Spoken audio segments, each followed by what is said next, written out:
Desculpa, galera, vamos lá. Então, bom dia, a gente vai começar. Primeiramente, queria pedir para vocês curtirem a página do Facebook do TED Magno, que vai ser atualizada durante todo o dia, com novas postagens. Guardar celulares, por favor, não deixe os celulares durante a nossa apresentação e deixe as dúvidas para o final. A gente está trabalhando em formato de vídeo, tempo sincronizadinho, para não atrapalhar o rendimento, então. Bom dia, eu sou o Joel Caio. A nossa palestra sobre o panorâmico histórico dos videogames orientada pelo Thiago A, professor de História do Nono e do Ensino Nono. Então, vamos começar apenas o seguinte. O objetivo da nossa palestra é mostrar como os eventos históricos, alguns eventos históricos, moldaram as produções artísticas de determinada época, desde a Guerra Fria até os dias de hoje. Quando a gente vai voltar na época da Guerra Fria, onde o socialismo e o capitalismo estavam em embate. O socialismo defendido pela União Soviética e o capitalismo pelos Estados Unidos.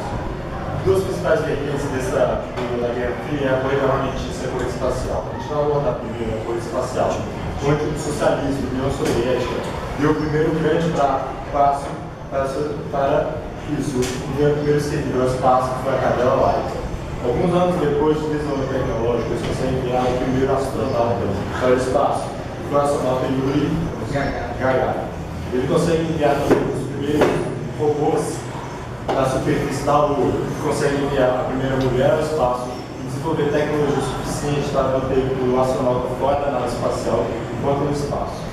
Porém, os Estados Unidos fazem um jogo político e lança Neil Armstrong direto à Lua no dia 20 de julho de 1969, caracterizando então que eles venceram a corrida espacial, mas na verdade eles deram o último passo de todo o desenvolvimento que foi feito todo pela União Soviética antes desse livro. Então, atritando cada vez mais a União Soviética com os Estados Unidos. Esse atrito fez com que o desenvolvimento de armas nucleares aumentasse. Os cientistas começaram então a se preocupar em desenvolver armas que matassem mais em menos tempo. Mas essa ideia de desenvolver armas nucleares foi deixando muito tenso toda a atmosfera, principalmente dos cientistas. Então eles começam a mudar esse foco de tecnologia para matar e começam a criar tecnologia para o desenvolvimento de entretenimento. Lançando o primeiro jogo eletrônico, que foi o Pensadores. Lançado e criado em um oscilador. O oscilador, para quem não sabe, é, por exemplo, onde que mede o batimento cardíaco numa sala de cirurgia, que é o oscilador. Eles conseguiram criar esse jogo no todo, mostrando como cientistas tentaram criar uma tecnologia muito mais só para matar, mas para divertir e diminuir uma tensão que estava muito alta naquela época. Aí diz aqui é o IBM Hamac 305, ele foi o primeiro computador privado a ser vendido nos Estados Unidos. Ele custava cerca de $3.200 por mês, pesando várias toneladas. Você pode ver aqui que ele é muito robusto, muito primitivo se comparar com os computadores de hoje. A gente vai comparar o tamanho dele com o tamanho do iPhone 6, que possui um processamento muito maior e um espaço muito menor. Lembrando que isso é o computador pessoal da época, como se fosse o nosso notebook. O computador que você tem em casa. Então, ele tem 0.7 metros de altura, a base é 1.7 ou 1.5. A gente não sabe se ele caberia nessa sala por causa da largura dele, caberia uma caberia. Enquanto isso, um iPhone cabe no bolso de todo mundo aqui. Ele tem 138 mm por 67 e apenas 6.9 mm de espessura. Isso é uma tecnologia evoluindo, né? E a gente vai mostrar agora a imagem de seria um HD desse computador, com unidade de armazenamento de memória. Ele tem 1.5 metros quadrados de área, maior que a cabeça desse senhor, girava 60 mil rotações em 1 minuto. Então era muito perigoso trabalhar perto disso, porque se encaixasse, sei lá, saísse voando, poderia cortar um membro ou a cabeça, dependendo da altura da pessoa. Chegava a 2.000 km por hora. Era diferente da tecnologia da época, era muito robusta, perigosa, primitiva do que existe hoje. Normalmente ficava com uma sala separada do computador, justamente por causa de todo esse perigo do equipamento. Então a gente vai, inclusive, para o nosso tempo vai acompanhando pela maior parte da palestra, aqui em 57 a Laika marcando esse contexto histórico da guerra, da corrida armamentista, e 58 o tênis para as dois. Agora a gente vai falar de outro contexto, a gente vai falar do movimento hippie, que na década de 60 e 70 revolucionou um novo jeito de pensar, querendo construir uma sociedade baseada no amor, na paz, na harmonia. Aqui são festivais de Woodstock, por exemplo, que influenciaram muitas pessoas nos Estados Unidos que compareciam a esses eventos, como os fundadores da Atari, que em 1972 lançaram o Pong e fundaram essa empresa totalmente contra o que vinha acontecendo na época, mais corporativista, um mundo mais preto e branco, menos criativo, e eles apostaram nessa indústria do entretenimento, indústria menos séria. Aí de 72 na Atari, a gente vai falar agora do Space Invaders de 71. Os Space Invaders ainda estavam na mentalidade da Guerra Fria. Qual que é essa mentalidade? Com medo do mundo acabar. Um conflito direto entre a União Soviética e os Estados Unidos levaria ao fim do mundo, principalmente para as armas nucleares. Não importa que lado você estivesse, se você estivesse defendendo a União Soviética ou os Estados Unidos, você iria perder na guerra. Isso é abordado no jogo Space Invaders. Não importa quão bom você seja, você vai perder o jogo. O jogo também aborda o desconhecimento sobre o que tem no espaço. Lembrando que eles não sabiam ainda o que tinha lá fora. Então eles começam então, a inventar alienígenas, a imaginar uma invasão alienígena após o contato. E se a gente realmente conseguia defender a nossa Terra no espaço aéreo, mas eles ainda acreditavam que o que ia acontecer se a gente iria perder. Eles estavam inventados de uma guerra. A guerra não é vencedora, apenas perdedora. Então, em 77 a gente vai fazer uma comparação histórica da tecnologia de hoje. O disquete na época chegava até 1.2 MB de memória, hoje um pendrive chega até 128 GB. Então, quantos disquetes você ia precisar para ter o equivalente a um pendrive? Você ia precisar de exato 109.226 disquetes. E se a gente empilhasse, botasse um em cima do outro e empilhasse ele, qual seria a altura? Daria a altura de aproximadamente 2 estátuas da liberdade. Hoje a gente fala sobre socialismo na União Soviética. O socialismo tem um caráter de igualdade no meio social. Então, quer dizer, as pessoas são iguais em uma sociedade, não existe um individualismo, existe o capitalismo, alguém tentando ser melhor que o outro. Então, muita gente não sabe, o Tetris foi inventado nessa época pela União Soviética para fazer isso, para as pessoas começarem a apoiar o socialismo. Se vocês percebem no Tetris, para você pontuar no jogo, você precisa montar uma linha reta. Isso que seria o socialismo, as pessoas iguais.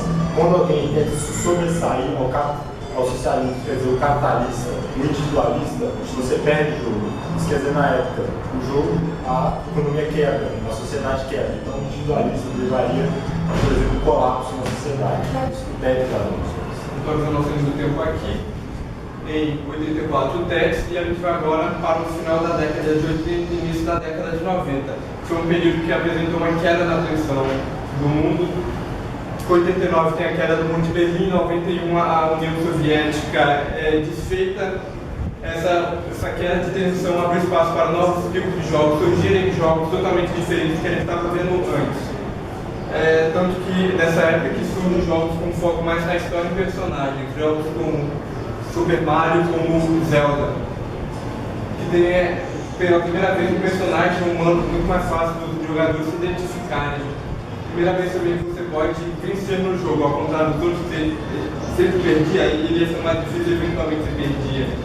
Então, também você pode evoluir, ao contrário do teste, você sempre ia seguindo uma progressão, você poderia evoluir várias características do seu jogador, melhorando ele conforme o seu interesse. A ideia de individualismo que tinha acabado junto com a União Soviética na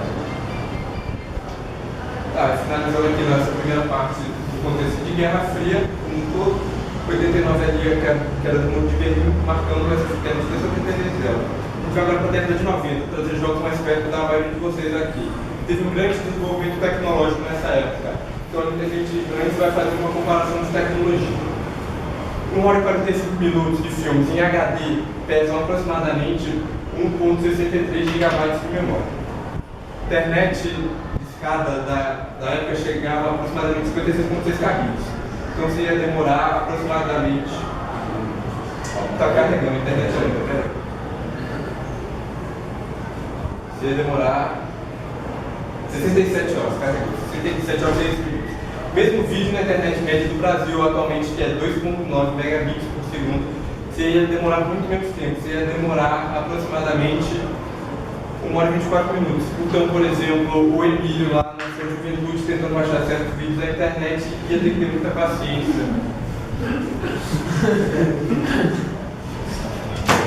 Agora a gente vai abordar outros tipos de jogos, por exemplo o Doom. O Doom foi um jogo extremamente controverso e imensamente popular. Por que controverso? O Doom junta gráficos 3D com uma imensa violência gráfica, fazendo que o jogador se sentisse o personagem. Por isso que o personagem não tinha nome, não tinha características. O objetivo era você ser ele.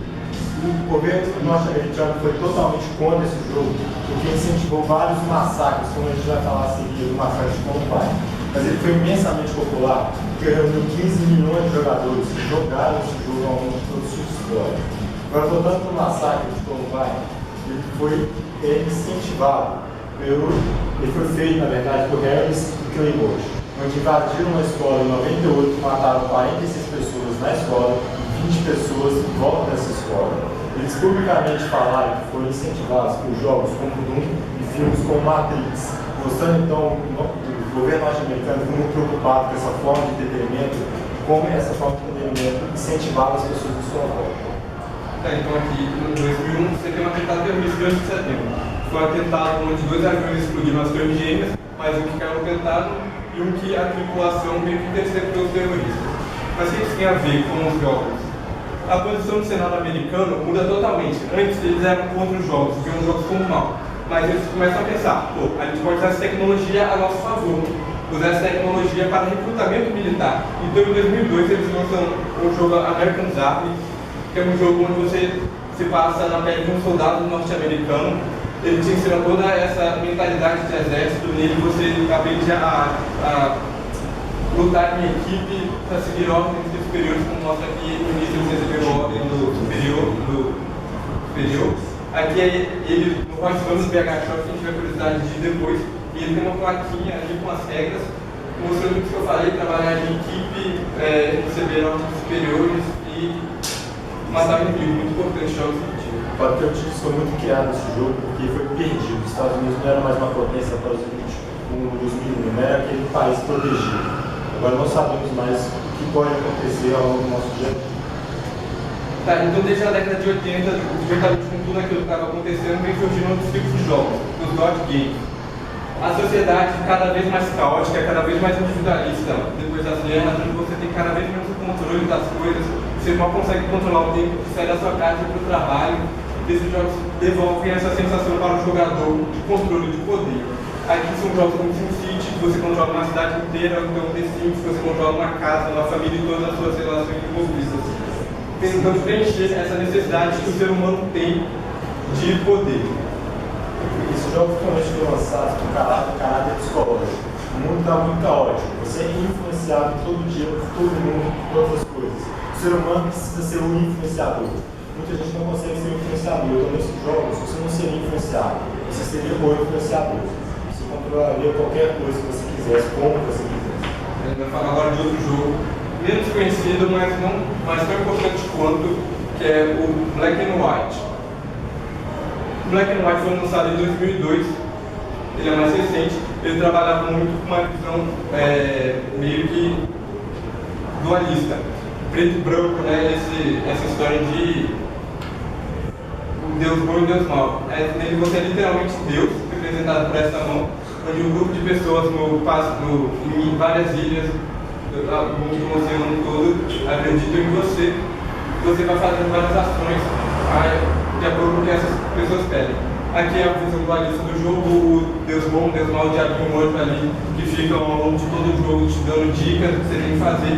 Eles trabalham com as questões de escolha, por exemplo, aí você tem que ter um para ser construído, e eles estão precisando pedir madeira. Você pode dar madeira, mas quanto mais madeira você dá, mais madeira eles vão pedir. Quando você não der madeira, eles começam a perder fé em você. Agora a gente vai abordar a indústria do entretenimento em si.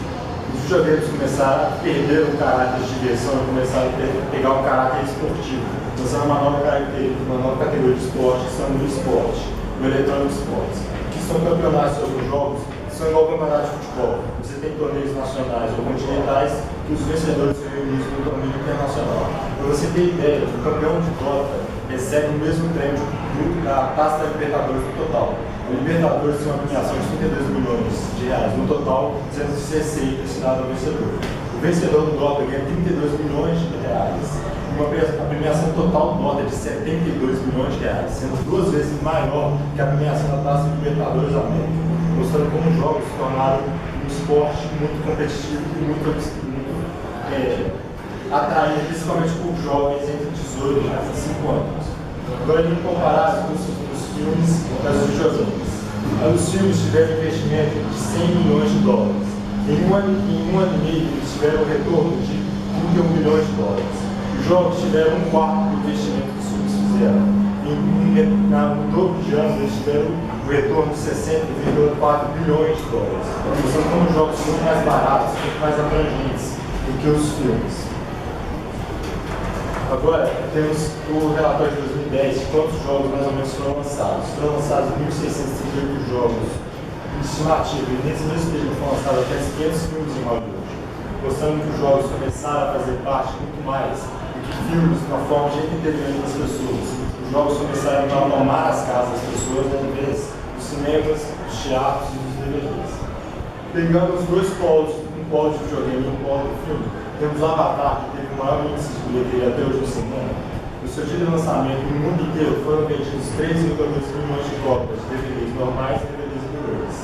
O Call of Duty Black Ops, no seu dia de lançamento, apenas nos Estados